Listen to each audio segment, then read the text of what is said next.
நமது தமிழ்நாடு மகளிர் ஜோதிட பேரவை குழு தலைவி கிருஷ்ணவேணி அம்மா அவர்களுக்கும் மற்றும் நம் குழுவில் பயணிக்கும் அனைத்து சகோதரிகளுக்கும் திருச்செங்கோடு தாமரை செல்வியின் அன்பான வணக்கங்கள்.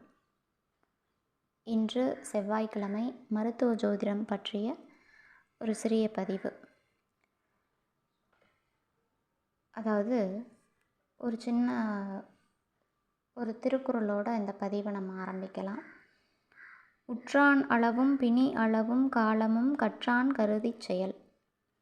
இதோட அர்த்தம் என்ன அப்படின்னா, நோயாளியின் நிலை, நோயின் தன்மை, அது கூடவே மருந்து கொடுக்கும் காலத்தையும் அறிந்து மருத்துவம் செய்து கொள்ள வேண்டும். இது வள்ளுவன் வாக்கு. இதை தான் நம்மளோட சித்தர்கள் எப்படி சொல்லியிருக்காங்க அப்படின்னா, அந்த மருந்து உண்ணும் நேரத்தை, அந்த நாட்களை சரியாக பயன்படுத்தி நம்மளோட நோய்களை எப்படி பூரணமாக குணப்படுத்திக்க முடியும் அப்படிங்கிறது ஒரு பழமையான ஜோதிட பாடல்லிருந்து எடுத்துக்கிட்ட ஒரு முயற்சி தான் இந்த பதிவு. காரி புதன் திங்கள் கருத மருந்து ஆகாது பாரில் சுங்கன் பரிகாரம் நேரன்று தேரகுரு சேயுந்தான் தீதில்லை என்றும் பேரருக்கன் நன்றெனவே பேத. இது உத்திர காலாமிருத நூலிலிருந்து எடுக்கப்பட்ட ஒரு பாடல். காரின்னா சனி பகவான், புதன் திங்கள், கருத மருந்து ஆகாது சனிக்கிழமை, பாரில் சுங்கன்னா சுக்கிரன், சனிக்கிழமை, வெள்ளிக்கிழமை, புதன், திங்கள் இந்த நாட்களில் மருந்து எடுத்துக்கொள்வது ஆகாது என்று சொல்கிறாங்க. தேரகுரு, குருனா வியாழன், சேயுனா செவ்வாய், சேயுந்தான் தீதில்லை, செவ்வாய்க்கிழமையில் எந்த ஒரு தீதும் இல்லை என்று சொல்கிறாங்க. பேரருக்கன்னா சூரியன், ஞாயிற்றுக்கிழமை. சித்தர்கள் கூறிய இந்த குறிப்புப்படி வியாழன், செவ்வாய், ஞாயிற்றுக்கிழமை இந்த நாட்களில் நம்ம மருத்துவம் பார்க்கும்போது இல்லை மருந்துகள் எடுத்துக்கொள்ளும்போது நம்ம உடம்புல இருக்க அந்த அணுக்கள்லாம் நாம் எடுத்துக்கிற அந்த மருந்தை எளிதில் ஏற்றுக்கொள்ளும்.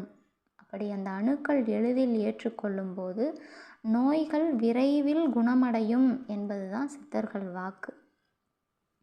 அப்படி இந்த 3 நாட்களும் ரொம்ப விசேஷம். அதான் நம்ம விருந்தும் மருந்தும் 3 நாட்கள் அப்படின்னு ஒரு பழமொழி இருக்கு இல்லைங்களா, அந்த பழமொழியோட சூட்சமம் இதுதான். அதுவும் தேய்பிறையில் வர்ற ஞாயிறு, செவ்வாய், வியாழக்கிழமை இன்னும் விசேஷமானது. இதெல்லாம் நம்மளோட சித்தர்கள் கண்ட ராஜ வைத்திய முறை. அது மட்டும் இல்லாமல் மருந்து உண்ணுவதற்கு அப்படின்னு ஏற்ற நேரமாக கருதப்படுவது இந்த அமிர்த கடிகை நேரம், அமிர்த நாளிகை அப்படின்னு சொல்கிறோம். அது நம்ம பஞ்சாங்கத்தில் தினமும் அமிர்த கடிகை நேரம் அப்படின்னு போட்டிருக்கோம். அப்படி ஒவ்வொரு நாளுக்குமான அந்த அமிர்த கடிகை நேரத்தில் நம்ம அந்த நோய்களுக்கான மருந்தை எடுத்துக்கொள்ளும்போது அந்த நோய் பூரண குணமடையும் என்பது தான் இந்த உத்திர காலாமிருத நூலில் கூறப்பட்டுள்ள சூட்சமமான ஒரு தகவல். இந்த தகவலை நான் படித்ததை பகிர்ந்துக்கணும் அப்படிங்கிறதுக்காக தான் இந்த பதிவு.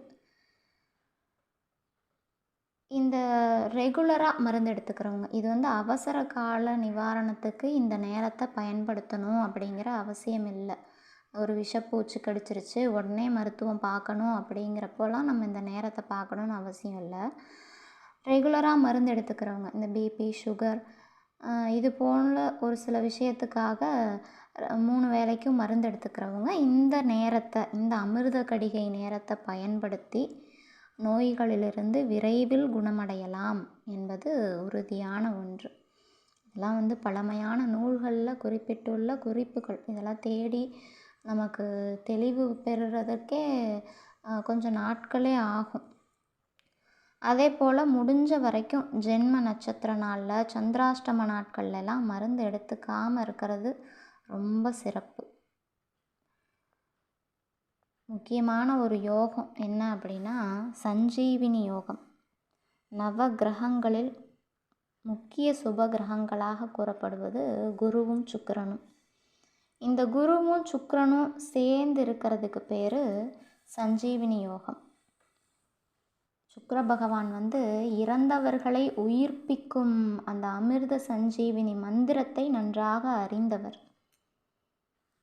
அதனால் இந்த யோகத்துக்கு அவ்வளவு சிறப்பு இருக்குது. இந்த சஞ்சீவினி யோகம் அமைய பெற்றவர்களுக்கு என்ன வியாதி வந்தாலும் எப்படியாவது ஒன்று குணமாகிவிடும்.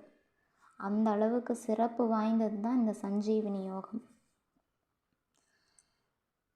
நாம் இது போல் சித்தர்கள் கூறிய இந்த முறைப்படி வைத்திய முறைகளை, இந்த மருந்துண்ணும் நேரங்களை சரியாக எடுத்துக்கொள்ளும்போது, இந்த மருத்துவம் பார்க்கும்போது மருந்துண்ணும் நாட்களையும் நேரங்களையும் சரியாக முறையாக பயன்படுத்தி கொள்ளும்போது நல்ல பலன்களை அடைந்து நலமாக வாழலாம் என்கிற அளவிலே இன்றைய இந்த பதிவு நிறைவு பெறுகிறது. நன்றி.